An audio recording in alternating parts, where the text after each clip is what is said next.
two huge trophies, you got to be feeling really good about what you did. Absolutely. It's an incredible honor. First off, to be able to represent my school as well as my country. It's quite an incredible honor. I don't have all the words to describe it just right now. And you obviously understand the implications of you doing it, and only 4 other guys have done the same feat. Absolutely. It still hasn't even hit me yet, even though it's been a couple days. I'm sure it'll take time to soak in. But by the time I get to the Masters, I'm sure I'll understand the implications and have a good time. You're being mentioned with Jack Nicklaus, Tiger Woods, Phil Mickelson, in that group who's done to accomplish this. Did you ever imagine to be mentioned in the same sentence as those guys? Not this early. I did not think this early. I've been practicing my whole life for something like this, and to be able to finally do something history-worthy, I guess you could say, is incredible. What's next for you? Do you plan on staying in college, or are you planning on pursuing this professionally? No, I'll plan to stay in college and complete my degree. Whether I get it done this year, I'm not 100% sure. There's a lot of classes I still have to take, although I only have 2 more classes to complete my major. There's a lot of GED requirements I need to take. I will play in a couple professional events. I know that I'll do that. But for now, I want to play in a couple college events, represent the school, and represent our country as well. Do you feel any pressure at all because of Jordan Spieth's career, having you maybe perhaps be in a position to go pro? No, no pressure at all. I'm different than Jordan Spieth. He's different than me. So we all have our own individual ways that we get there, and I'm going my route. Was there a turning moment over the weekend where you kind of felt you had the trophy in your sights? Well, I would say that the biggest turning point was actually after I had gotten the 2-stroke penalty taken back away from me. That helped me to at least believe that I can go and play my way without any worries, no problem of getting through to the finals, because I know that that was one of the toughest situations that I had to go through. It was an hour-and-a-half conversation that we had with the USGA, and I didn't know if I was even going to be in a playoff or what was going to happen. So getting through that cleared my mind, and I was able to go play my best golf. There's been a lot of talk about your approach to the game. How did you come up with that? I know you're a physics major, and you've done a lot with shaft length and just different ways of looking at the game. It seems like you spend a lot of time thinking about these things. Absolutely, and it's been through a lot of experimentation with my coach, Mike Shy. We've gone for about 4 years now, almost 5 years now. It's been about 6 or 7 years of experimenting, trying different things, and figuring out what works best for me, and it's worked so far. Why is the consistency of the shaft length good for you? Is it just going to Well, keep the swing the same? I'm able to keep my posture the same. The swing is relatively the same, and it's a lot easier to control the club face because they're relatively the same swing speed, so I can control the club face a little bit easier. When you do that, do your irons, can you actually know to yard length how far they're going to go? Or pretty good Yeah, guess on it? I have a very good guesstimate, you could say. I do a good job at practicing as hard as I can, and I've been able to understand how far I can hit it through those repetitions and that determination that I have on the practice range. Does that consistency help your mental consistency, like when you have to overcome something? Well, it's helped me believe in myself a lot more. The more I practice, the better I get, and the more repetitive and consistent I am. And whenever I go into a tournament, I believe that I have the opportunity to win each and every single event out there because of how hard I work and because I know different aspects of my game at another level than most people. Do you think it can become a trend? I think so. I think the aspect of a team environment, having a team around you like Jordan Spieth and Jason Day, that's a new avenue in golf that's going to be explored more in the years to come. I think there's going to be a lot more individuals that have their own team associated with themselves, helping that player perform at its maximum potential.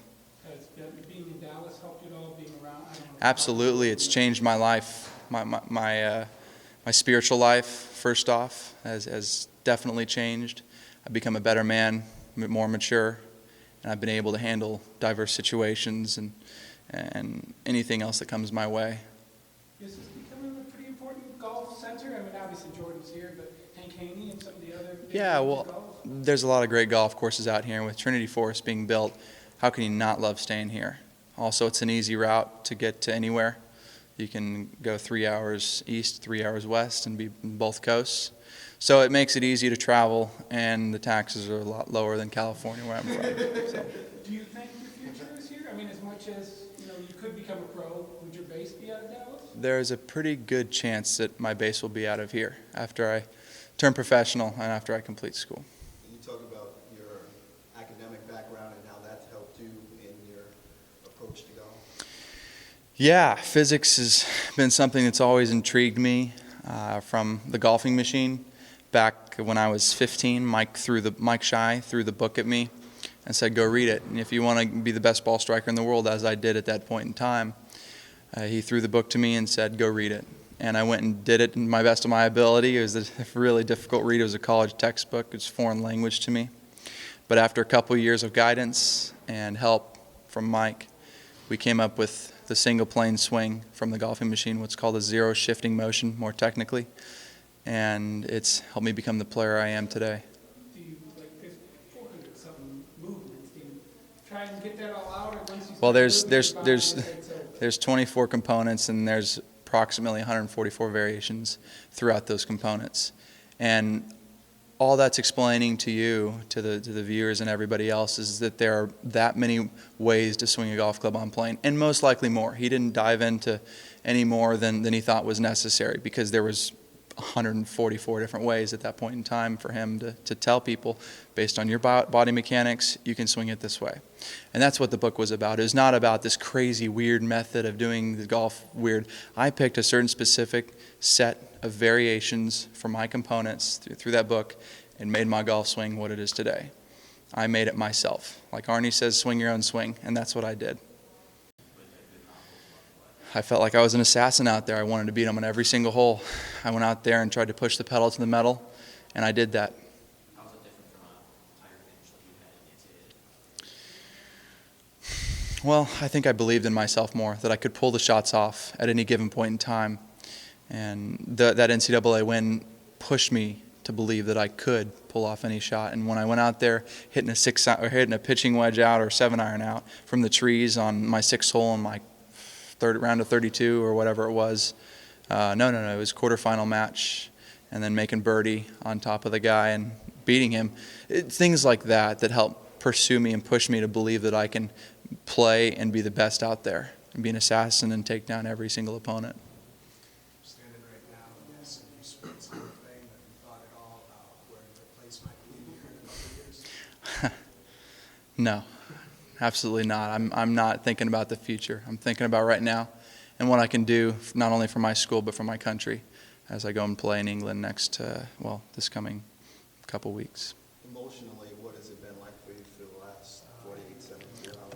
Well, I have to be honest, it's a little overwhelming. I didn't expect this type of, I guess when you win the U.S. Amateur, you have to kind of expect this sort of media coverage around you and everything, but it's been a fun joy ride, and I've had a couple other things get in my way before, but I'm not going to let those hinder me, and I'm going to have an enjoyable moment this next couple weeks with the Walker Cup and have a great time with the team and relax a little bit and then try and get some schoolwork done. Talk a little bit about your family and friend support. How's that going?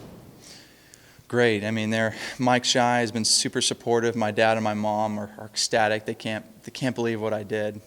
I've always talked about doing something to this extent, and for them to finally be there and realize what I did, and to be one of the 5 guys in the history of the game to win NCAAs and the U.S. Amateur is pretty incredible, and made them cry and made me cry, and we've had a great time this past couple weeks, although I haven't seen them since the night of my win.